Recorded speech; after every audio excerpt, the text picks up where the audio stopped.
E nesse debate, a pergunta é: a igreja vai passar pela grande tribulação? Sim ou não? Deixe a sua opinião nos comentários. Bom, a igreja, historicamente, sempre entendeu que a igreja passa pela grande tribulação. Então, dentro da história da igreja, durante quase 2000 anos, 1800 anos, alguma coisa assim, a igreja nunca foi um problema entender que a igreja passa pela grande tribulação. Mas antes de entrar nessa questão de história, de documentação histórica e tal, a primeira pessoa no Novo Testamento que falou grande tribulação foi Jesus.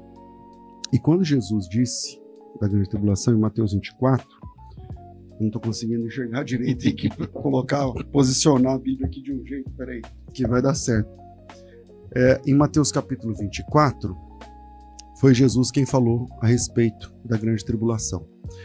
E ele disse que haveria uma grande tribulação, o qual que nunca havia no mundo e que nunca mais haveria, nunca mais haverá, vou colocar assim. E se aqueles dias não fossem abreviados, não carne se salvaria, mas por causa dos eleitos, aqueles dias seriam abreviados, tal. E Jesus, ele coloca esse termo, né, da grande tribulação, no começo de Mateus 24, quando as pessoas perguntam quais sinais haveriam da sua vinda e do fim dos tempos, e ele começa a falar, dá várias dicas, né, para que os irmãos pudessem perceber o que estaria acontecendo, e é ele quem fala da grande tribulação. E ele, 5, 6 versículos depois que ele fala da grande tribulação, ele diz que a volta dele seria logo depois da grande tribulação. Então, se Jesus Cristo disse que vai voltar depois da grande tribulação, eu acho que aí isso já resolve. O resto é a gente agora tentar entender como é que isso aí funciona. Bom, eu penso que a igreja não passará pela grande tribulação por diversas razões. Eu quero apresentar aqui rapidamente pelo menos 4 razões ou motivos pelos quais eu creio que a igreja não passará pela grande tribulação. O primeiro que eu anotei aqui tem a ver com o argumento hermenêutico.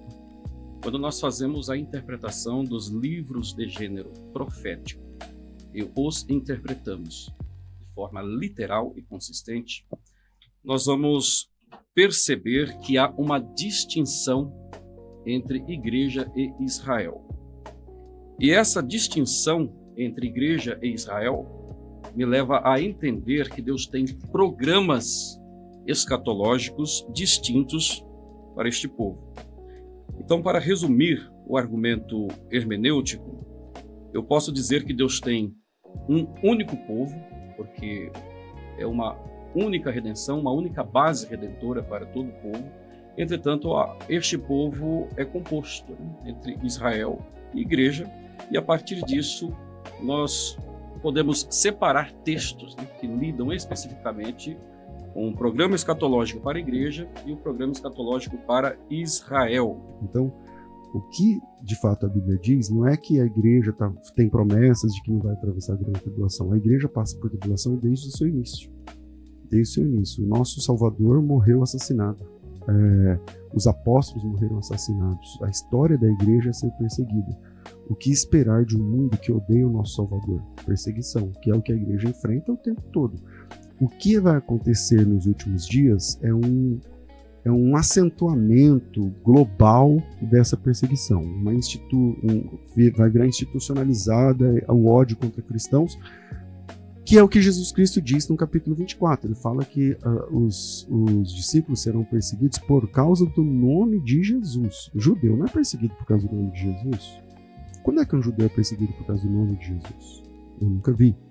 E se ele é perseguido por causa do nome de Jesus, então é a igreja, né? Porque aí então, se ele tem o nome de Jesus, se ele crê que Jesus é o Salvador, é Deus, é o Senhor, então é nosso irmão, seja como for. Então, se é nosso irmão, independente se ele nasceu em Israel ou não, se tem o sangue de Abraão ou não, aí eu faço o coro que o pastor Ivan disse, porque ele começa dizendo assim, é verdade, tem na Bíblia a teologia de um povo, porque o verdadeiro Israel de Deus não é aquele que é do sangue, não sei o que e tal. Mas ele fala, mas mesmo assim a escatologia reserva um espaço para Israel e tal. E aí, mesmo crendo que é um povo, ele, no fim, faz uma distinção o tempo todo. Mas Jesus diz em Mateus 24 que a perseguição que aconteceria não era porque eles eram judeus praticantes do judaísmo, mas porque eles seriam perseguidos por causa do nome de Jesus. Então, como explicar Mateus 24 e 2 de Pedro 3? Eu quero, em primeiro lugar, destacar a questão da ira. Nós temos textos onde é feita a promessa de que a igreja não está destinada à ira. A grande questão não é se a grande tribulação em si é a ira. O que normalmente os pós-tribulacionistas e pré-tribulacionistas discutem, debatem, é qual o período dos 7 anos dizem respeito a esta ira. A perspectiva pós, por vezes, coloca como o final da grande tribulação, a batalha do Armagedon, e nesse sentido a promessa é cumprida, a igreja é arrebatada no fim da tribulação e é isenta daquela ira, que é o momento em que Cristo, em seu segundo advento, vai destruir o exército do anticristo. Você está falando da perspectiva pós, é que no pós nem tem 7 anos. Não existe 7 anos no pós. Depende de qual pós, se é clássico, se é um pós semiclássico, se é o futurista, né? Mas enfim, então assim, nós temos um texto em Apocalipse que é muito importante para essa discussão, se a ira diz respeito a todo o período ou apenas parte do período, o que é essa ira, que em Tessalonicenses foi prometido um livramento para a igreja. E Apocalipse capítulo 15, verso 1 diz: "E vi outro grande e admirável sinal no céu, 7 anjos que tinham as 7 últimas pragas, porque nelas é consumada a ira de Deus." Então veja que interessante. A ira de Deus, ela não inicia com as 7 taças, as 7 salvas, ela se consuma. Por que a ira de Deus se consuma ali? Porque ela teve um início prévio. E quando foi que iniciou o período da ira de Deus? Com a abertura do primeiro selo. A manifestação do cavalo branco, que é um símbolo do anticristo como homem da paz, que vai propor o acordo, é o início do período da ira de Deus, ou o dia do Senhor, ou a grande tribulação. Aliás, a grande tribulação foi o próprio Cristo quem a denominou dessa forma em Mateus 24, verso 21. Mas nós temos diversos títulos para este mesmo período de 7 anos, que ainda é futuro. Então, quando nós percebemos aqui em Apocalipse capítulo 15, nós vamos ver que a ira ela já teve um início. O segundo selo, o cavalo vermelho, onde é dado aquele cavaleiro que influencia os homens a matarem uns aos outros. Ali é o início da grande tribulação. Ali é o início da ira, sucedendo ali imediatamente o cavalo branco, que é o período da paz que será estabelecida. E, naturalmente, aquele espírito maligno vai influenciar ímpios a matar quem? Crentes, né? Consequentemente.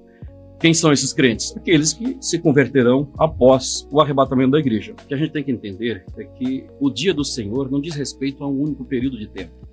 O dia do Senhor, dependendo do contexto, é uma referência aos 7 anos da tribulação. O grande e terrível dia do Senhor é o momento do segundo advento. O dia do Senhor, nós temos textos em Zacarias capítulo 14 que apresenta o período do reino milenar. E nós temos esse texto aqui, onde o dia do Senhor é apresentado como o momento da destruição da terra. E é sobre isso que Pedro está tratando e ligando e usando o termo, né, na verdade, o dia do Senhor, para se referir a este período. Pedro nenhuma dessas analogias do Senhor, nenhuma delas que vocês colocaram, tem a ver com um momento anterior à grande tribulação. Isso tem que ser posto, tudo bem? Porque dia do Senhor, o Senhor deu aí 3 tipos de... mas eu não falei antes da grande tribulação. Não, então, ok. Aqui estamos alinhados. Independente, porque dia do Senhor para mim é o dia. Mas vocês entenderam a pergunta. A pergunta é o seguinte, ó. Por que é que Pedro coloca os salvos esperando? Se isso aqui é no fim da grande tribulação, conforme todo mundo aqui já entendeu, e está na Bíblia com clareza, e aqui Pedro fala assim, vocês, falando para os salvos, devem ficar lá esperando esse dia em santo procedimento, por que é que os salvos estão lá dentro? Mas aqui não descreve os salvos do período tribulacional. Né? Aqui descreve o período, de novo, versículo 11. Descreve o período da destruição da terra. Que é no fim da grande tribulação. Não. Não. A terra vai ser destruída no fim da tribulação? Não, calma aí. Até agora há pouco, o senhor tinha entendido que isso aqui é no fim da grande tribulação. Até poucos minutos atrás. Agora o senhor não vai entender. Mas tudo bem. A questão é assim. A Bíblia, ela tem que ter a voz. E não a nossa. Tipo assim, quando eu entender que a Bíblia vai desfazer a minha teologia, eu tenho que apagar a minha teologia e ficar com a Bíblia. O texto bíblico diz assim, ó, que no final não, o dia do Senhor vem, onde nesse dia os céus e a terra passarão, com os estrondos, não sei o que lá. Todo mundo sabe que isso aqui é no final da grande tribulação, é depois, é no fim, não é no começo. Visto que todas essas coisas serão assim desfeitas, vocês precisam viver em santo procedimento esperando esse dia. A minha pergunta é, essas pessoas são a igreja? Sim. Então a igreja passa a grande tribulação. Não, aqui a igreja está esperando o momento em que Deus vai tratar com os ímpios, destruindo a terra, mas não é no momento do segundo advento. É no fim do reino milenário. Agora, em relação à igreja... Seja como for, a igreja está esperando, né? Mas então, o que a igreja está esperando, na verdade, aqui, em contraste com os ímpios, que, na verdade, passarão por essa destruição, que não é no momento do segundo advento, é no fim do milênio. O que a igreja aguarda é isso aqui, ó, versículo 13. Mas nós, segundo a sua promessa, aguardamos novos céus e nova terra em que habita a justiça. Então, o ponto central que eu destaco aqui, que eu disse inicialmente e mantenho, é que esse texto não está tratando sobre a vinda de Cristo, seja para arrebatar a igreja antes da tribulação e tampouco depois da tribulação. Ele está apresentando o dia do Senhor como uma referência à destruição da terra no fim do milênio e, resumindo, para os ímpios o que resta é a destruição. É isso que Pedro está dizendo. Ao passo que para nós... Esperando, né? Oi? Mas a igreja está lá esperando. Não, nós aguardamos esse momento. Não, a igreja, não é que a igreja está aguardando como espectadora, com todo respeito. Senão, não precisa ficar lá em santo procedimento e piedade. Senão, é só falar assim, ó, vocês fiquem tranquilos que vocês já estão arrebatados, já está garantido. Pedro não disse isso. Pedro falou assim, ó, e nessa hora, vocês precisam ficar em santo procedimento e piedade, esperando este dia, que é o que Jesus Cristo diz lá em Mateus capítulo 24. Porque se a igreja não estiver em santidade esperando esse dia, ela não vai participar da promessa do versículo 13. Ela não vai ser arrebatada. Que, na verdade, não diz respeito ao momento do arrebatamento em si, seja antes ou depois da tribulação. Então, o versículo 13 é novo céu de nova terra. Vamos até onde a gente concorda. A gente concorda que isso acontece depois da grande tribulação. Sim, mas não imediatamente. É depois do reino milenário. Bom, é assim, eu nunca ouvi alguém dizendo que Jesus vai voltar aqui com todos esses eventos aqui, depois do milênio. Deixa eu fazer uma pergunta. Essa é a primeira vez. Mas aqui, eu falei assim, vamos até onde a gente concorda. Concordamos que é depois da grande tribulação. Se é depois da grande tribulação, por que é que os crentes precisam ficar em santo procedimento e piedade esperando esse dia, pastor? Porque senão não participarão da promessa de novo céu, nova terra. Então eles atravessarão a grande tribulação, certo? Não, o texto não está dizendo isso.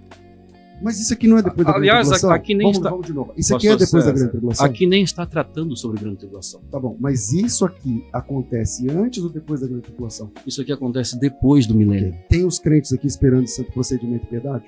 Tá, mas os crentes para os quais Pedro escreveu... Que tem que ficar aguardando esse dia? Entendeu? Esse dia não vai acontecer no momento do arrebatamento. Então, os crentes em santo procedimento e piedade que Pedro mandou ficar esperando esse dia, quem são? A igreja. Então tá bom.